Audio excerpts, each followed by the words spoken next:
Hi there, I'm Ben Morton and welcome to another episode of the Leaders Kitbag. It's the weekly micro edition of my podcast. Each episode is just 6 minutes long and is designed to provide you with tips, tools and tactics around specific aspects of leadership and management. It addresses some of the most common challenges you will face as a leader or manager. They are all recorded unscripted whilst I'm out walking in the countryside, so you'll probably hear birds tweeting in the background or just ambient noise as the people around me are going about their day-to-day life. That's all I'm going to say by way of an introduction, so let's dive straight in to this week's episode. Hello and welcome to this fourth and final episode in the decision-making series of the Leaders Kitbag. So far in these episodes, we've been focusing on your individual ability to make effective decisions. In today's episode, we're going to look at collective decision-making within teams. And I've got 5 very tactical decision-making strategies that you can take away and start using straight away with your group or team. But why does it matter? Why should we bother having clear and specific decision-making processes or strategies?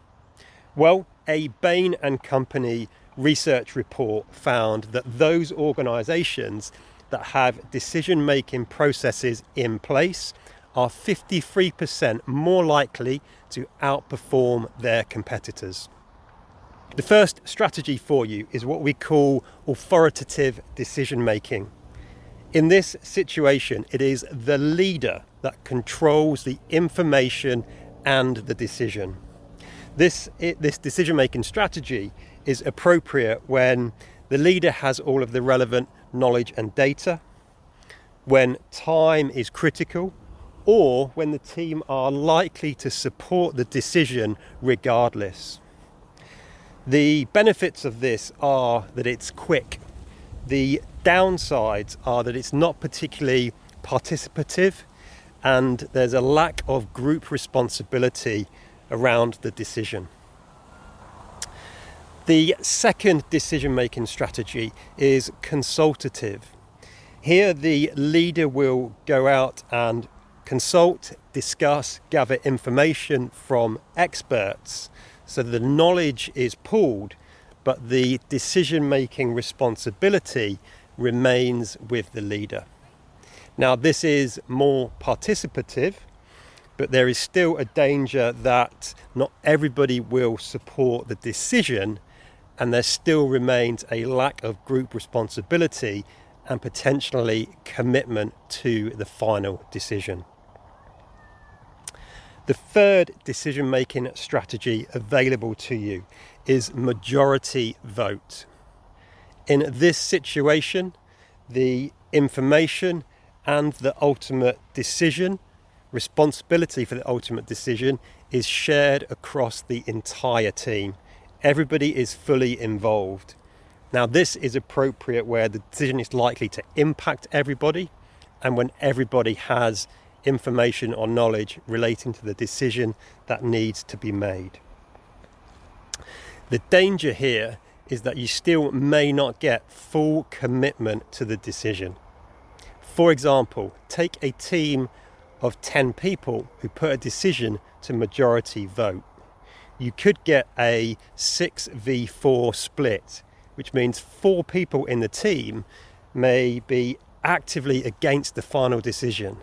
They may very strongly advocate for another decision, and this will impact their commitment to executing upon the decision or strategy that's been made. Perhaps the best example of this was the UK's decision to leave the European Union with a 52-48% split. Or worse in this situation, a team of 10, you may get a 50-50 split where the casting vote goes to the leader. In that case, you've got 50% of the team who actively don't support the decision. Then the fourth decision-making strategy you have is what we call consensus. Now, consensus often gets confused with majority vote or unanimous agreement, when in reality it is neither. Consensus decision-making involves the team debating, discussing the topic at hand with rigour, with a good degree of healthy challenge, so that you get to the point where everybody in the team feels as though they have said their piece and been listened to. This decision-making strategy is appropriate when it's an important decision that everybody has information about, and where that decision is going to impact the whole team and possibly the wider organisation. Now, the benefit of consensus is it is very participative. The downsides are it can take a long time to reach consensus, and there's the risk that one or two members might hold the team hostage if they don't agree. Consensus really is about getting to the point where the team can disagree with the decision, yet fully commit to it. And that brings us to the fifth and final strategy, decision-making strategy for you, which is consensus with fallback. Now, the fallback is an alternative decision-making strategy to use if the team cannot come to a decision, cannot come to consensus at the end of a set period of time. The fallback could be majority vote, it could be the leader decides, so the authoritative decision-making strategy. So there you have the 5 strategies: authoritative, consultative, majority vote, consensus, and consensus with fallback. The key to using them is to be clear at the start what decision-making strategy we are going to use. Before you start the discussion, make it clear what the strategy or process is for making that decision. And the strategy you choose should be designed to get the level of support and commitment to the decision that is needed. That's it for this episode, slightly longer than usual. If you're getting value from all of these Leaders Kitbag episodes, then head over to my website at ben-morton.com, where you can find the full back catalogue of Leaders Kitbag episodes as videos or podcasts, plus a heap of other leadership resources to help you on your leadership journey. That's ben-morton.com. That's it for this episode.